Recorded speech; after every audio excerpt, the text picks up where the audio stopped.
PM Kisan పథకానికి సంబంధించి కేంద్ర ప్రభుత్వ ఆదేశాల మేరకు 2 తెలుగు రాష్ట్రాలు లబ్ధిదారులు ఎవరు అర్హులు ఎవరు అనర్హులు అనే అంశంపై ఈ మేరకు సర్వే చేపట్టడం జరిగింది. మండలాల వారీగా అధికారులు పీఎం కిసాన్ పొందుతున్న లబ్ధిదారుల జాబితా తీసుకుని ఈ మేరకు లబ్ధిదారుడు జీవించి ఉన్నాడా, మరణించి ఉన్నాడా, ఇతను అర్హుడేనా అనర్హుడా అనే అంశాలపై సర్వే అయితే చేస్తూ ఉన్నారు. కేంద్ర ప్రభుత్వ పథకమైన పీఎం కిసాన్ సంవత్సరానికి 6,000 రూపాయలు, 3 నెలలకు 2,000 రూపాయల చొప్పున ఇచ్చే ఈ పథకం జూన్ నెలలో 18వ విడత పీఎం కిసాన్ నిధులను కేంద్ర ప్రభుత్వం విడుదల చేసిన విషయం తెలిసిందే. కాగా ఇప్పటికే దేశవ్యాప్తంగా ఈ 18 విడతల్లో 3,24,000 కోట్ల రూపాయల నిధులను కేంద్ర ప్రభుత్వం అయితే రైతులకు ఈ పీఎం కిసాన్ పథకం కింద ఇవ్వడం అయితే జరిగింది.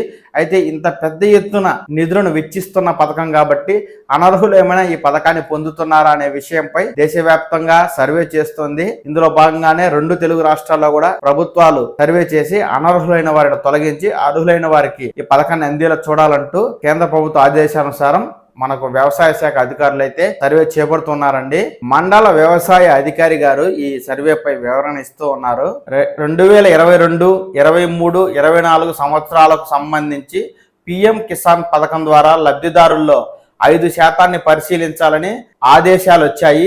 జాబితాను సైతం పంపించారు.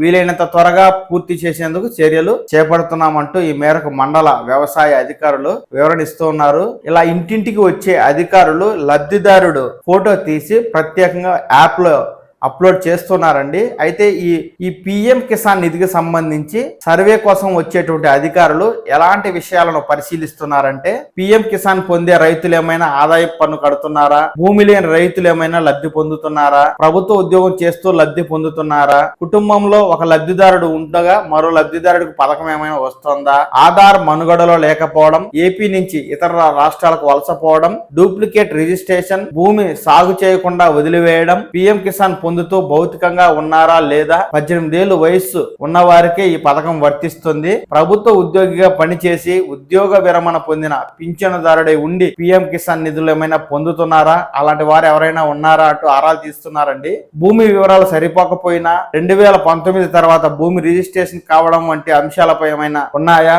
అంటూ తదితర విషయాలను పరిశీలిస్తూ అర్హులు అనర్హులకు సంబంధించి సర్వే అయితే జరుగుతుంది. అయితే పీఎం కిసాన్ నిధులను పొందుతున్న అందరి రైతులను అయితే సర్వే చేయరండి. మండలాల వారీగా 5% మందిని మాత్రమే తీసుకుని వారి వివరాలను అయితే కేంద్ర ప్రభుత్వ ప్రత్యేక యాప్ లో వారి వివరాలను అప్లోడ్ చేయడం జరుగుతుంది. ఈ పీఎం కిసాన్ నిధికి సంబంధించి ఎలాంటి తాజా సమాచారం ఉన్నది ఉన్నట్టుగా నేను మీకు తెలియజేస్తూ ఉంటాను. ఈ సమాచారాన్ని మీరు మీ మొబైల్ ఫోన్ ద్వారా తెలుసుకోవడం కోసం పవన్ టాక్స్ తెలుగు ఛానల్ ని లైక్ చేసి, షేర్ చేసి, సబ్స్క్రైబ్ చేసుకోండి. నమస్కారం.